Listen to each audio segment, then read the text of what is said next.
You're walking the border road at dusk. Not a road, really. A drove track, worn into the hills by cattle and by the men who move them. On your left, a burn you can hear but can't see. On your right, the ground climbs into a moor. And ahead of you, black against the last of the light, a tower. Just a tower. 4 walls and a broken top, standing alone in a country that has more of these than it has churches. You've been told to keep walking. Everyone on this border tells you the same thing. Don't stop at the ruined towers. Don't shelter in the ones nobody owns anymore. But the rain's coming, and the tower is right there. So you step inside. And in the dark above you, something shifts its weight. Iron on stone, a slow, dragging step, and you catch, just for a second, the one detail every traveler on this border has been warned about. The cap. Wet and dark red. Not because of what it's made of, because of what keeps it that color. There's a monster on the border between England and Scotland, and he has one rule that never made sense to me. He murders travelers. That part's simple enough. A lot of folklore has a thing in the dark that kills you. But this one has to. His cap is soaked in human blood. And if that blood ever dries out, if he goes too long without killing, he dies. So he can't stop. He was built by the people who told this story, as a thing that has no choice but to keep killing forever or end. That's a strange thing to invent. You don't give a monster a rule like that by accident. So here's the question I want to answer. Not, is the Redcap real? The question is, what happened on this exact stretch of ground, this one border, these particular ruins that made people need a creature whose whole existence is that the killing can never stop? Because the answer isn't a goblin.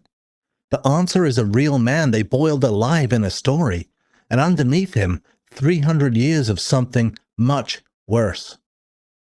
Start with what the border people described, because they were specific about it. The Redcap isn't a ghost, and he isn't tall.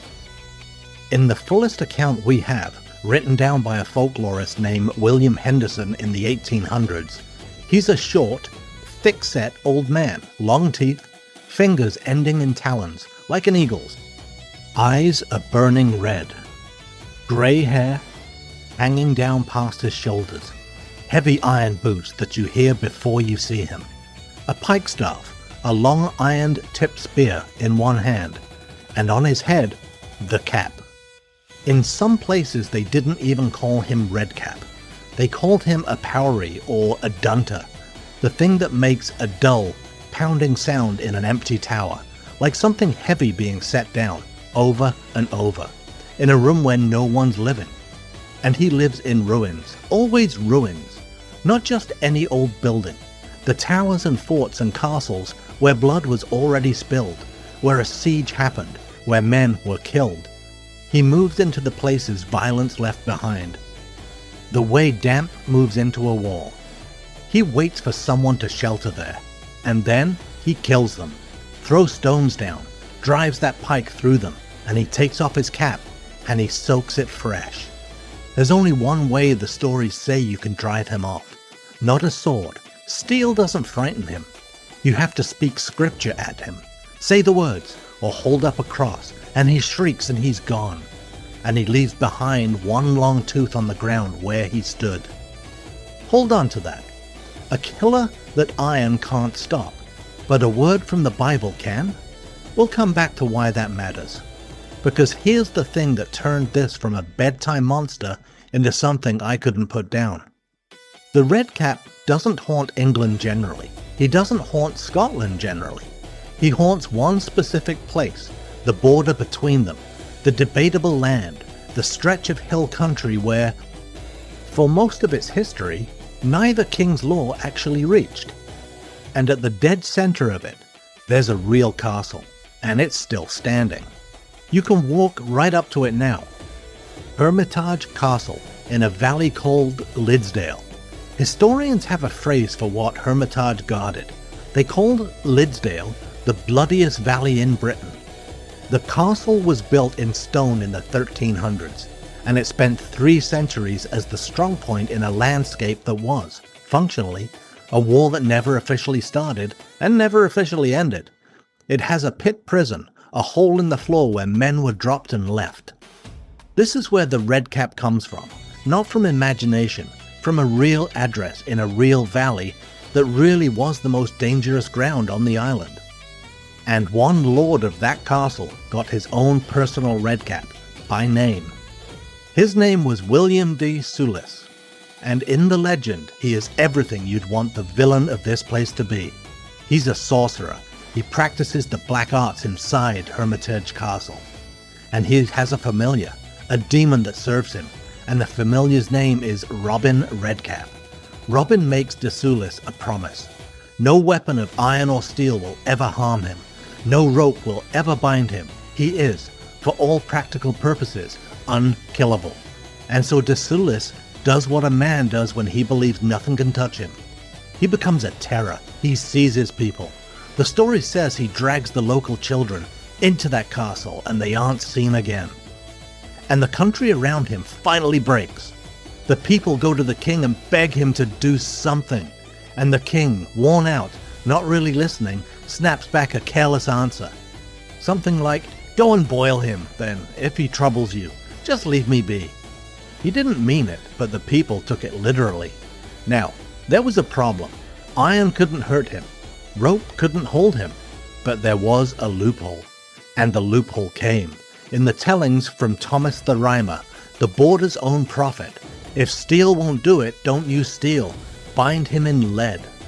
So they took him. They wrapped him in sheets of lead, so no iron ever touched him and no rope ever held him. They carried him to a circle of standing stones on a hilltop called the 9-Stane Rig, and they built a fire, and they set a great cauldron on it, and they lowered Lord Soulis into the water, and they boiled him alive. The legend even keeps the props. It says the cauldron itself was preserved for generations afterward, at a place called Skelf Hill. Proof, if you wanted proof. The pot they cooked a wizard in.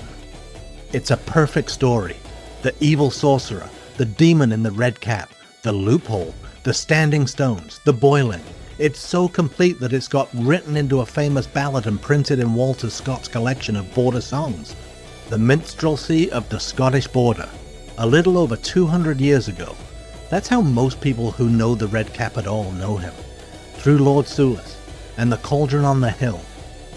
And almost none of it happened. There was a real William de Soulis. That's what makes this one land the way it does. He wasn't a wizard. He was one of the most powerful men in Scotland. He held the office of Butler of Scotland, a senior position at the royal court. In 1320, his name is on one of the most famous documents in Scottish history. The Declaration of Arbroath, the letter that asserted Scotland's independence. William de Soulis signed it. He was, on paper, a patriot at the very top of the kingdom. And that same year, he was part of a plot to murder his king. Robert the Bruce, the king who won Scotland's freedom at Bannockburn, had enemies inside his own nobility. In 1320, a conspiracy formed to kill him and take the throne, possibly to hand it to a rival claimant. William de Soulis was in it. The plot was discovered. De Soulis was arrested, and he was brought before a session of Parliament so grim that history gave it a name of its own, the Black Parliament, held at Scone in August of 1320. There, in front of the assembled power of Scotland, William de Soulis confessed. He was stripped of his title and his lands, and he was sentenced to prison for the rest of his life. They took him to Dumbarton Castle, on the far west coast, about as far from his border country as you can get and still be in Scotland. And there, within a year or so, he died. Quietly, in a cell. The records just note that he died, some say in mysterious circumstances. But there is no cauldron, no standing stones, no lead, no demon in a red cap. A traitor to the Bruce died forgotten in a prison on the wrong side of the country. And that was the end of him. Think about the size of that gap. The real man was a national figure who committed one of the greatest betrayals of the age and paid for it with a lonely, undramatic death in a cell.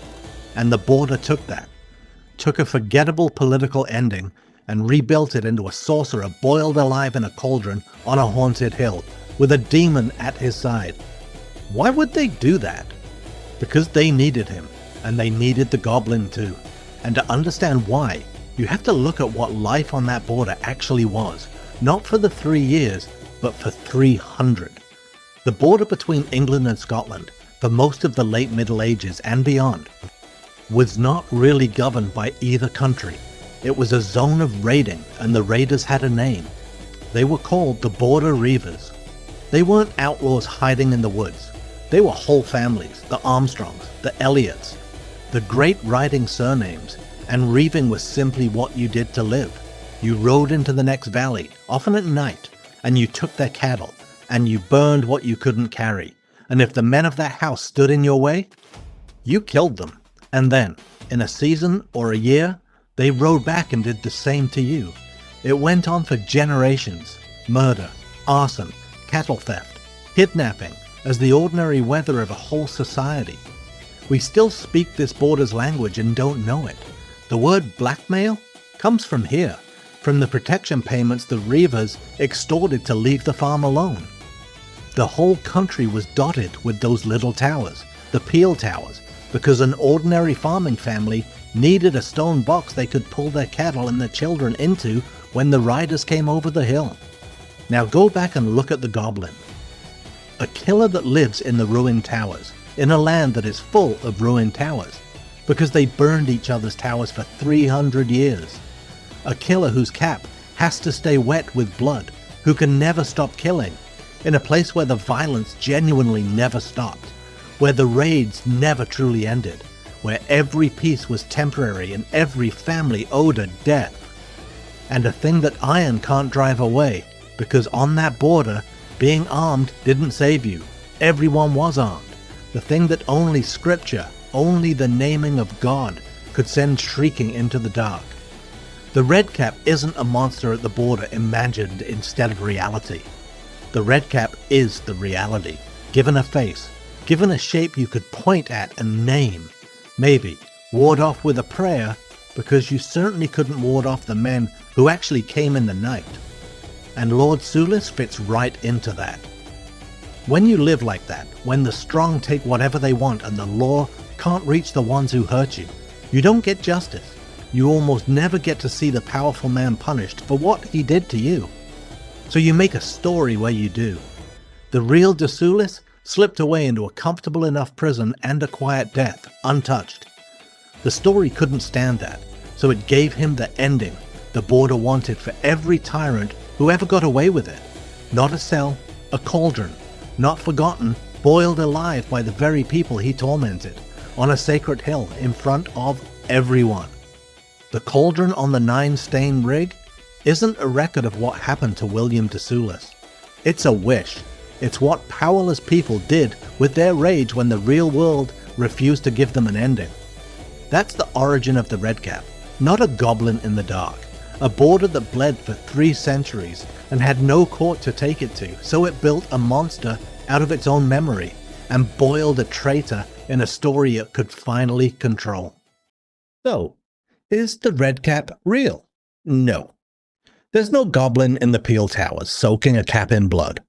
But that's the wrong question, and I think you feel it too, because everything the Redcap is made of was real. The ruined towers were real, the murdered travelers real, the 300 years where you generally could die in a lonely tower for your cattle or your boots, that was as real as the ground it happened on. The people of that border didn't invent a horror. They described one. They just gave it teeth and a red cap, because a thing with a name is a thing you can pray against.